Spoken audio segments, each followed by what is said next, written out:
दही वाली मगम्मा। बच्चों, आज मैं आप सभी को एक छोटी सी गांव की कहानी सुनाने जा रहा हूँ। उस गांव का नाम वेंकटपुर है।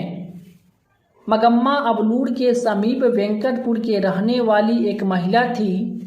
वह रोज दही बेचने बेंगलौर शहर आती थी। मगम्मा का पति नहीं था।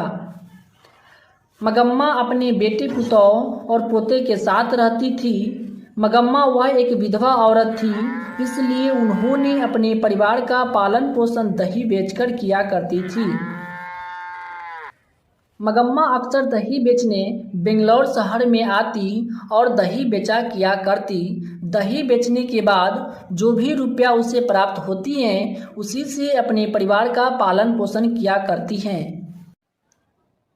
जब भी वह दही बेचने जाती हैं बेंगलौर शहर में, तो लेखक के घर जरूर जाती हैं और लेखक के घर भी दही बेचती हैं और अपने सुख दुख की बात बताती हैं।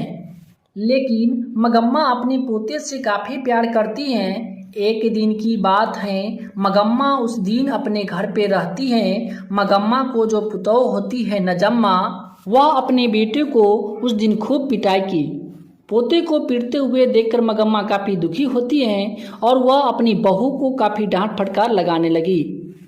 पुतौह भी जो है वह शांत नहीं रहती हैं, वह काफ़ी गुस्से में आ जाती हैं। इसी बीच दोनों में वाक युद्ध शुरू हो गई। मगम्मा की बहू नजम्मा ने साफ शब्दों में बोली कि वह मेरा बेटा है, इस पर मारने का अधिकार केवल मेरा हक है।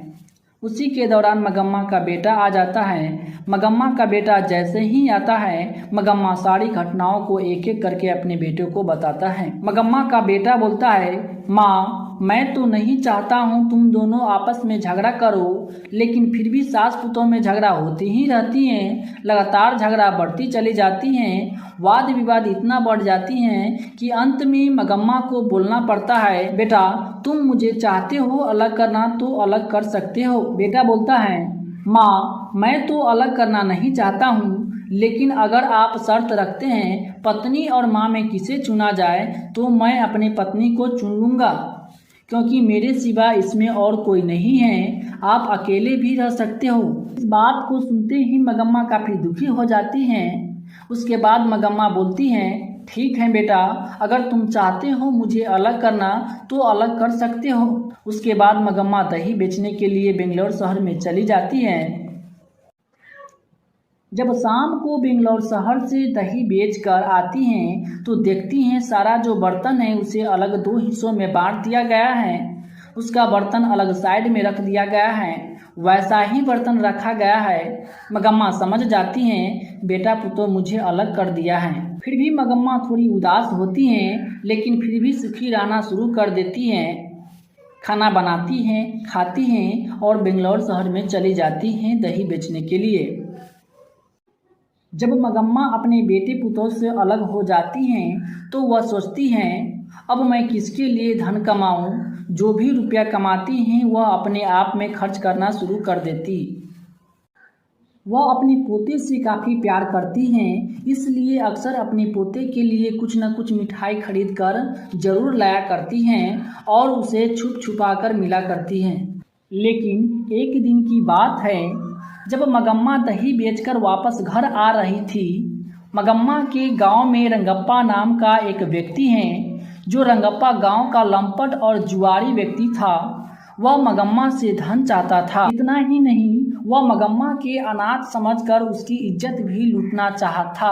रंगप्पा जानता था कि मगम्मा अपने बेटी पुतौह से अलग रहती हैं और उसके पास पैसा है।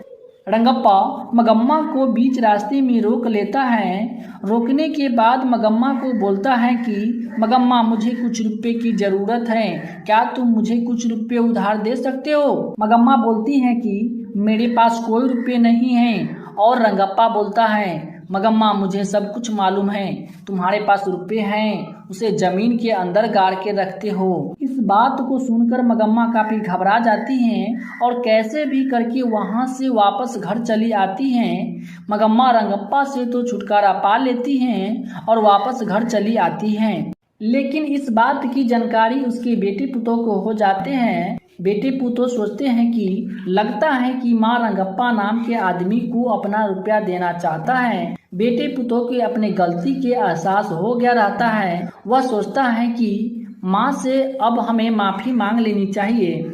मगम्मा की बहू ने एक नाटक रचा, पोते को दादी के पास भेजा।